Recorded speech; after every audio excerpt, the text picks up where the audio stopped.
পরে জ্বালানি উপদেষ্টা এবং সর্বশেষ বাংলা গণমাধ্যমের ইতিহাসে নিকৃষ্টতম এক সম্পাদক। হত্যা, দুর্নীতি, সাম্প্রদায়িক উস্কানির মতো ঘৃণ্যতর সব অপরাধের সাথে বারবার তার নাম উঠে এসেছে এবং আজ 2025 সালে তাকে দেওয়া হয়েছে 21 পদক, বাংলাদেশের দ্বিতীয় সর্বোচ্চ বেসামরিক সম্মাননা। কিন্তু কেন? বাংলাদেশের ভাষা ও সংস্কৃতিতে তার কী অবদান? ভয়ঙ্কর সব অপরাধ থেকে বারবার রেহাই পাওয়া এই ব্যক্তিকে কেন অন্তর্বর্তী সরকারও পুরস্কৃত করেছে? পুরস্কার প্রদানের পর সরকারের সংস্কৃতি বিষয়ক উপদেষ্টা তার এক ফেসবুক পোস্টে বলেছেন, কোট, পুরস্কার স্রেফ পুরস্কার না, রাষ্ট্রীয় পুরস্কার সরকারের রাজনৈতিক এবং সাংস্কৃতিক দর্শনের ইশতেহারও বটে। আমাদের আজকের অনুষ্ঠানে আমরা আমাদের সরকারের দর্শন বলতে চেয়েছি, আনকোট। তবে কি সরকার একেবারে ঘোষণা দিয়ে হত্যা, দুর্নীতি, সাম্প্রদায়িক উস্কানি, জঙ্গিবাদ আর ষড়যন্ত্রের সংস্কৃতিকে নিজেদের সংস্কৃতি হিসেবে বেছে নিয়েছে? মাহমুদুর রহমান শুধু আমার দেশ পত্রিকার সম্পাদকই নন, বরং একটি বিতর্কিত চরিত্র। 2001 সাল থেকে 2006 সালে 4 দলীয় জোট সরকারের আমলে তিনি বিনিয়োগ বোর্ডের নির্বাহী চেয়ারম্যান ছিলেন এবং পরে জ্বালানি উপদেষ্টা হিসেবে দায়িত্ব পালন করেন। তবে এই দায়িত্ব পালনকালে তিনি জড়িয়ে যান ক্ষমতার অপব্যবহার, মানি লন্ডারিং এবং স্বার্থের সংঘাতে। 2003 সালের 16 অক্টোবর প্রথম আলোতে প্রকাশিত এক প্রতিবেদনে উঠে এসেছে, সরকারি দায়িত্বে থেকেও তিনি তার আগের প্রতিষ্ঠান বেক্সিমকোর শাইনপুকুর সিরামিক্সের কাছ থেকে মোটা অঙ্কের টাকা ও অন্যান্য সুবিধা গ্রহণ করেছিলেন।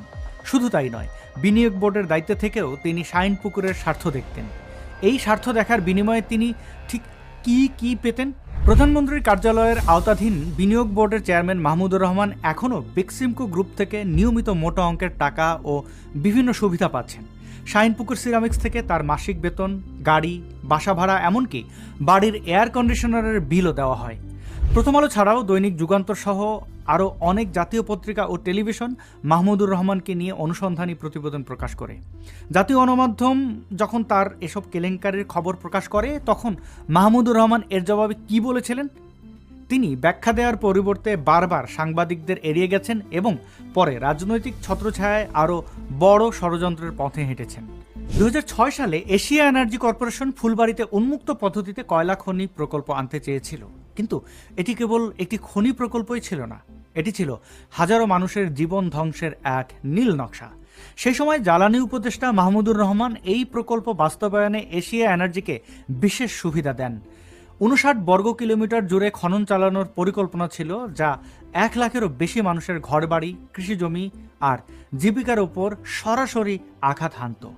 এই প্রকল্পের খবর ছড়িয়ে পড়তে স্থানীয়রা ক্ষোভে ফেটে পড়ে। নিজেদের ভূমি রক্ষার জন্য তারা সংগঠিত হতে শুরু করে। 2006 সালের 26 আগস্ট হাজারো মানুষ রাস্তায় নেমে এশিয়া এনার্জির বিরুদ্ধে বিক্ষোভ করে, কিন্তু শান্তিপূর্ণ মিছিলে হামলা চালায় পুলিশ ও আধা সামরিক বাহিনী। লাঠিচার্জ, টিয়ার গ্যাস, এমনকি গুলি। মুহূর্তেই রক্তে ভেসে যায় ফুলবাড়ির রাজপথ। 3 তরুণ তরিকুল, আল আমিন ও সালেকে নিহত হন এবং বহু মানুষ আহত হন। আর এই হত্যাকাণ্ডের পেছনে ছিল মাহমুদুর রহমানের নিষ্ঠুর ভূমিকা। 111-এর আগে সাবেক রাষ্ট্রপতি ডক্টর ইয়াজউদ্দিন আহমেদের নেতৃত্বাধীন তত্ত্বাবধায়ক সরকারের সময় রাজধানীর উত্তরায় এক গোপন বৈঠক হয়। 2006 সালের 24 নভেম্বর শুক্রবার রাতে উত্তরার 1 নম্বর সেক্টরের 7 নম্বর সড়কের 16 নম্বর বাড়িতে এই বৈঠক অনুষ্ঠিত হয়। ওই বাড়ির মালিক ছিলেন বিএনপি জামাত সমর্থিত পেশাজীবী পরিষদ নেতা ও 4 দলীয় জোট সরকারের জ্বালানি উপদেষ্টা মাহমুদুর রহমান।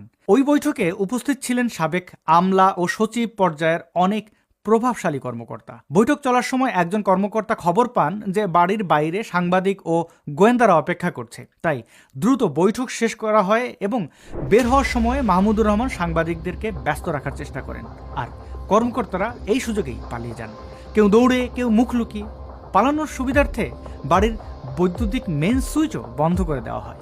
এই বৈঠককে বিরোধী দল আওয়ামী লীগ ও সুশীল সমাজ সরাসরি ষড়যন্ত্র বলে অভিহিত করেছে। 2010 সালের 19 এপ্রিল উত্তরা মডেল থানায় সন্ত্রাস বিরোধী আইনে হিজবুত তাহরিরের প্রধান সহ 4 জনের বিরুদ্ধে মামলা দায়ের করা হয়। মাহমুদুর রহমানকে গ্রেপ্তার করে 10 দিনের রিমান্ড চাওয়া হয়। গোয়েন্দা বিভাগের পরিদর্শক মোহাম্মদ নুরুল আমিন এই আবেদন করেন, আর সেটি বেশ চাঞ্চল্যকর ঘটনা ছিল তখন। আর এর আগে হিজবুত তাহরিরের প্রধান মহিউদ্দিন ও যুগ্ম সমন্বয়ক মোর্শেদুল ইসলাম গ্রেপ্তার হন। তাদের জিজ্ঞাসাবাদে উঠে আসে মাহমুদুর রহমানের নাম। তারা জানান তিনি তাদের পরামর্শক ও মদতদাতা। তারা আরও দাবি করেন, আমার দেশ পত্রিকার প্রিন্টিং প্রেসে হিজবুত তাহরিরের লিফলেট ও পোস্টার ছাপানো হতো এবং বিডিআর বিদ্রোহ নিয়ে পত্রিকায় প্রকাশিত অর্থাৎ আমার দেশে প্রকাশিত প্রতিবেদনগুলোর সাথে হিজবুত তাহরিরের লিফলেটের আশ্চর্য সাদৃশ্য ছিল। 2012 সালের 6 ডিসেম্বর দৈনিক আমার দেশের 7ম পাতায় একটি প্রতিবেদন প্রকাশ করা হয়, যার শিরোনাম ছিল